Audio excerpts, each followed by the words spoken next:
Sabrina Carpenter recently released a song a few days ago called Man-Child that was clearly criticizing men, and then a few days later, she dropped this new album art and is being accused of misogyny. Oh, how the turntables. So that is the new album art for her new album that is going to be called A Man's Best Friend. So clearly there's some play on words with being treated like a dog. Another piece of album art photo was a photo of a dog with a collar that just said man's best friend. That's all we've gotten so far teaser-wise. There's no other commentary said, like, that's it. So the internet has taken that, and there is many discussions happening online as a result. Also, though, I just had to throw this out because I saw this morning when I was finishing up the script.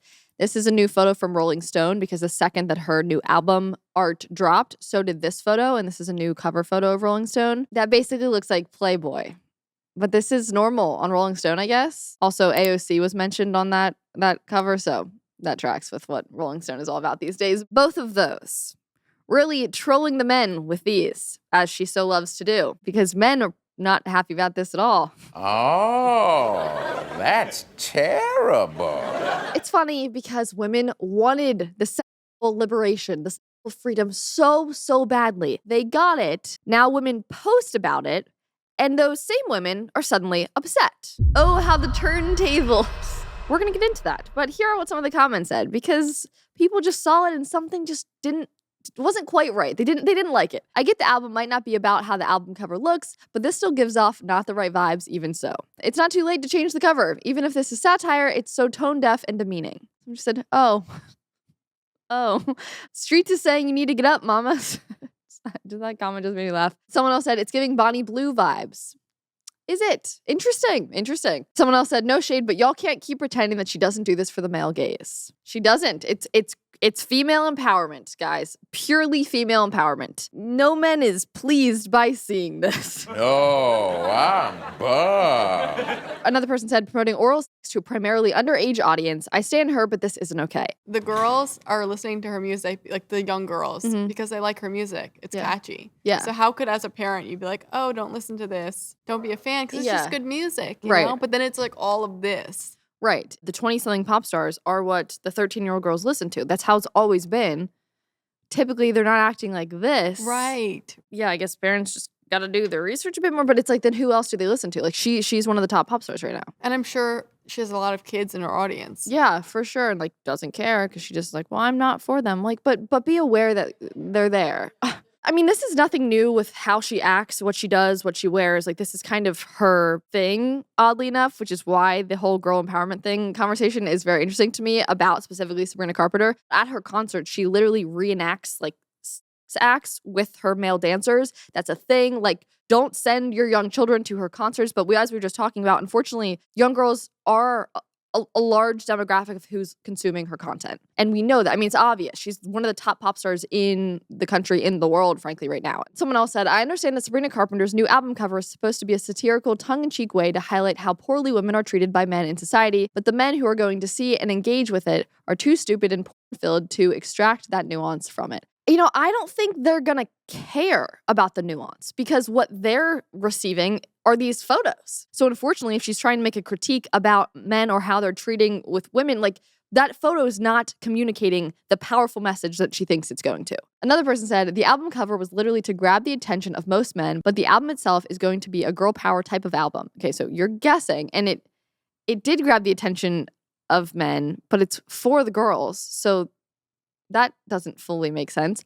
This is a great way to get people buzzing about if you're dropping an album. She made a controversial photo for the cover. People are talking about it. It's trending, but the overall product is going to be a Sabrina Carpenter girl empowerment album. She wouldn't name the album Man's Best Friend without throwing a huge catch or twist on it. This is a super fan, quickly jumping to her defense that, guys, don't worry, this is actually going to be girl empowerment. There's nothing more empowering than showing off things like this, but then telling men not to look. Look at me! Look at me! How dare you! Close your eyes! Unsurprisingly, because this keeps happening, these women will go out, they'll do these bold, sexual, whatever things, and then when they would think they would get claps from women, actually women get mad. And interestingly, here was TikTok's response to this photo. Again, this is just the photo at this point. We don't know what the music is, other than Man-Child. We don't know anything else. So this is all just fans guessing and having these conversations. Sabrina, girl, I love you, but get off the ground. You're serving Monica Lewinsky?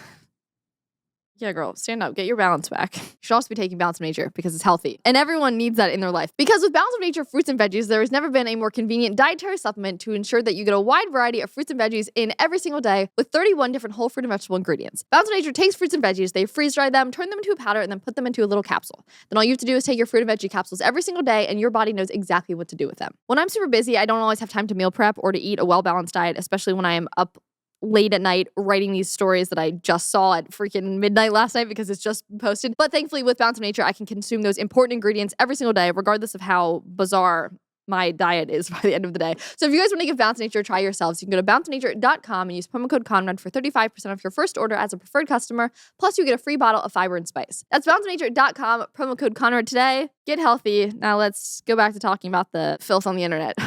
One person said, all the comments saying, you guys don't realize it's irony, open the schools, no one has media literacy are killing me. Everyone realizes it's supposed to be ironic. You don't realize how it's still bad. Like, even if whatever point she's trying to prove, people are still annoyed.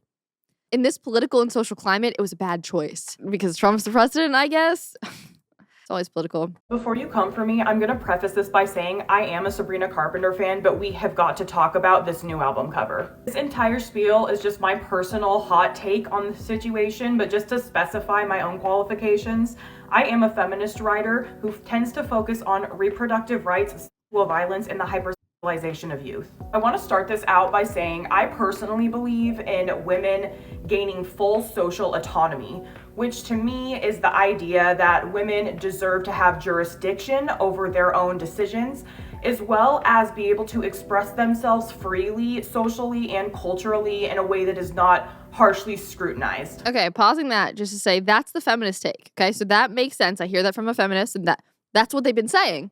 And again, right now, that's what Sabrina is doing, technically speaking, right? That tracks. Okay, so then this is where it gets interesting because that's the feminist take. But even the feminists, for some reason, maybe something internal, something kind of scratching inside of them being like, but there's still something about this that doesn't feel good. With all of that said, I do believe there is a time and a place for everything. And in today's social and political climate, I personally don't think this is a good time to push forth ideas that are in opposition to feminism and the growth of women. So when is a good time?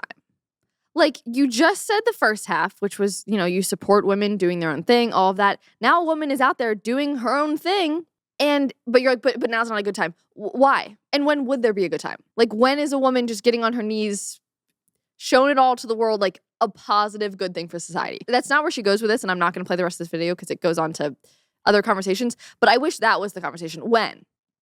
Like, I genuinely want to know. Because I don't see a time where it's ever a win for women. So I'm confused. It's where the feminists, they lose me here because they don't also like it, and that's interesting. Especially when half of her argument was like, we're not supposed to criticize other women for their freedom. However, I'm going to go on and criticize. I'm going to fully criticize this because there's something in me that doesn't like this. I think I find it so funny. It's like, why? What's that thing that you see this and you go, One of the comments, I understand it's probably going to end up being satire, but it's just not clever enough and definitely not a good time. Again, I would say, when is a good time?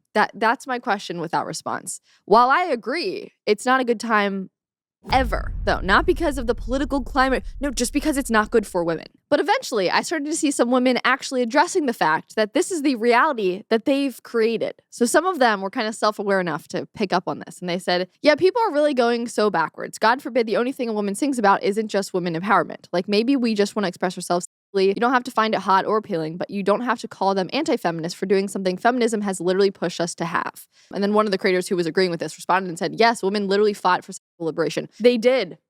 Here we are, ladies. Here we are. These are the feminists, the real feminists are talking here. The ones who fully get the whole arc. Another feminist said, no hate, but I really don't understand the discourse between this or the Sydney Sweeney stuff. Like, isn't feminism literally the freedom to do stuff like that?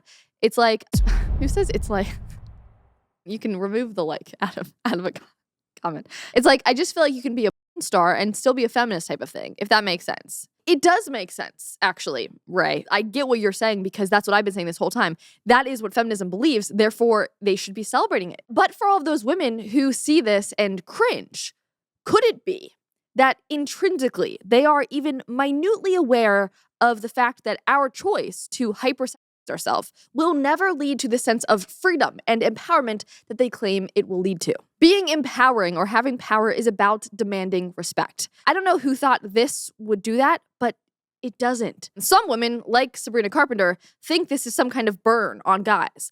But I can imagine that the men don't care about the quippy satire. They get the hot pics, and the girls think this is some kind of own. The bar of Sydney Sweeney soap benefits the guys. This seductive pic of a faceless man and Sabrina on her knees for millions of men to fantasize over benefits the bros here also. I truly don't understand at what point it will change when this hypersexualization is going to benefit us. Is more and more women acting like this going to be what makes us taken more and more seriously in society? No. I'll answer that for you, no. We don't want to be hypersexualized. While simultaneously, many women are continuing to make content that does exactly that. Now, of course, we don't exist to please men. Sure, that's true. And how women act affects men, just like how men act affects women. There is sort of this symbiosis that is constantly at play in our world. Men and women need to like each other. They need to get along. And they need to force each other to be better so our world constantly improves. But for example, we as women often hate hookup culture, yet we partake in it. And then we get mad when guys act like pigs. Or we accept situationships and then get mad when guys ghost us one day. Empowerment comes from demanding more and then actually getting it. Where's this current hypersexualization of ourselves getting us? You know, people will say, well, men are doing it. Well, guess what? So are we. We demanded rights to vote, and we got them. We demanded rights in the workplace, and we got them. So what is the feminist ideal archetype of an empowered woman now? I think many of these women are confused with what their answers would be. They clearly don't know, because when they see it displayed, they don't end up liking it. Like the sexualized empowered woman, and then they start to retract from it. Why? As I was thinking about this, I was kind of stewing on what does an empowered woman look like to me? And then I was thinking about the women in my own life. A woman who got pregnant very young, but married the man, built a life, and has been married for 60 plus years and built a beautiful family. A nurse who served her patients for decades in what often feels like thankless but crucial work. The hardworking woman who spent her entire career bettering the school systems in her local community. A young woman who served her country and has now shifted that service to raising a family in the mountains. Or a young woman who grew a beautiful small business and closed its doors for now to focus on raising her 3 young babies. Those are all examples of women in my own life who truly exemplify what I see as girl power. The word empowerment is like, I hate saying like female empowerment because it's just so associated with these things that I don't actually believe are female empowerment.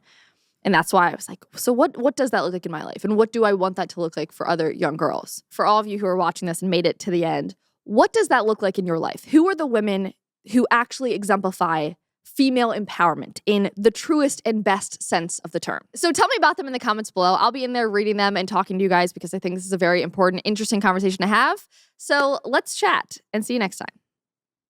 Thanks so much for watching today's episode. If you want more content like this, make sure to subscribe to this channel and like this video if you enjoyed it. For other content, you can follow me on Instagram and X, as well as our new comment section Instagram, which is very fun. It's popping over there. Thanks so much, guys, and have a great day.